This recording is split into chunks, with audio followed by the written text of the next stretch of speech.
Oo, kaya kay paring Nico David, ibabalik ho namin ito. Ito po, ibabalik po namin. Hindi, ito, ano to ha. Ibabalik ho namin to bukas din. Dahil wala lang, nagmamadali lang ho talaga kami kanina. Hindi na napansin namin na nasa bulsa ko pa rin siya. Dahil hindi na... What?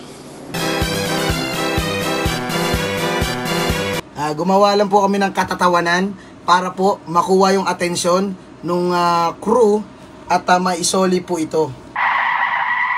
At syempre kay paring Nico, big shoutout sa iyo. Napakaswerte mo. Ikaw ang bumuo ng live na to, paring Nico. Eto, siguro tignan natin 10 minutes to.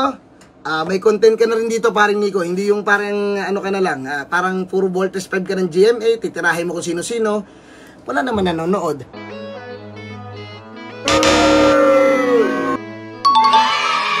Oo, marami pang content creator dyan, pwede mong tirahin. Wag na si Bogart. Ha? Papansin eh. Uy, pare, wag ka naman